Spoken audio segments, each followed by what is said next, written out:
لا الہ الا اللہ محمد رسول اللہ، لا الہ الا اللہ محمد رسول اللہ۔ السلام علیکم پیارے بچوں، امید ہے آپ سب خیریت سے ہوں گے۔ آج ہم جو کہانی سننے والے ہیں اس کا نام ہے عزیر علیہ السلام اور ان کا پیارا گدھا۔ کیا آپ نے کبھی عزیر علیہ السلام کا نام سنا ہے؟ کیا آپ ان کے بارے میں کچھ جانتے ہیں؟ چلیں ہم ان کے بارے میں تھوڑا سا جانتے ہیں۔ نبی عزیر، جن کو عزرا علیہ السلام بھی کہا جاتا تھا، وہ ایک پارسا یعنی نیک انسان تھے۔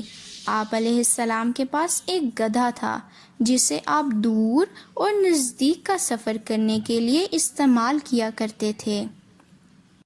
اس وقت میں ہماری طرح کار اور موٹر بائکس نہیں ہوتی تھیں، تو لوگ جانوروں کو سفر کے لیے استعمال کیا کرتے تھے۔ کیا آپ کو معلوم ہے کہ کون کون سے جانور سفر کے لیے استعمال کیے جاتے ہیں؟ ایک بار کا ذکر ہے، آپ علیہ السلام ایک سنسان شہر سے گزر رہے تھے۔ گھر کھنڈرات میں تبدیل ہو چکے تھے اور ان میں کوئی نہیں رہتا تھا، یعنی وہ جگہ بالکل ویران تھی۔ وہاں نہ لوگ تھے، نہ کھانے پینے کو کچھ موجود تھا۔ نبی عزیر علیہ السلام حیران ہوئے، اس شہر کو اللہ تعالیٰ نئی زندگی کس طرح دے سکتا ہے جبکہ یہاں ہر طرف موت ہے اور کچھ کھانے پینے کو نہیں ہے۔ اسی وقت ایسا ہوا کہ نبی عزیر علیہ السلام اور ان کا گدھا موت کی آغوش میں چلے گئے۔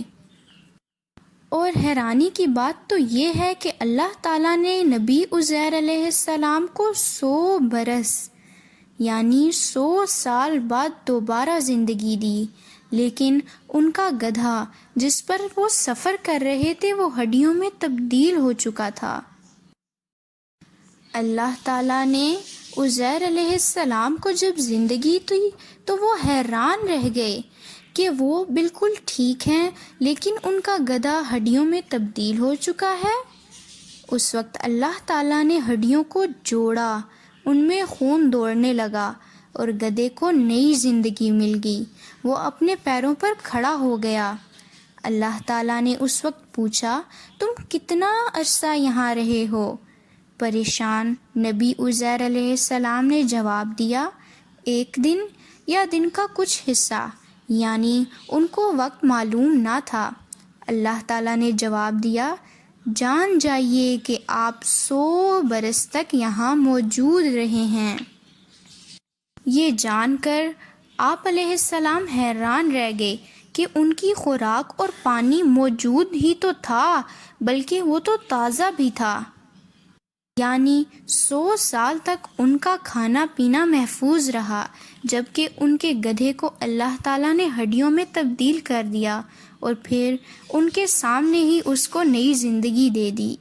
نبی عزیر علیہ السلام نے یہ سب کچھ اپنی آنکھوں کے سامنے دیکھا۔ آپ حیران رہ گئے اور زور سے چلائے، میں جانتا ہوں کہ اللہ تعالیٰ تمام چیزوں پر اختیار رکھتا ہے، اور اللہ کا شکر ادا کیا۔ یہ کہانی آخرت اور موت کے بعد زندگی پر یقین پختہ کرنے کے لیے سنائی گئی ہے، یعنی اللہ تبارک و تعالیٰ ہر چیز پر قادر ہے۔ ہم اس سے جو مانگے وہ ہمیں عطا کر سکتا ہے، وہ جو چاہے وہ کر سکتا ہے۔ ہمیں ہر وقت اللہ کا شکر ادا کرنا چاہیے۔ ملیں گے اب نئی کہانی کے ساتھ، تب تک اپنا بہت خیال رکھیں۔ اللہ حافظ۔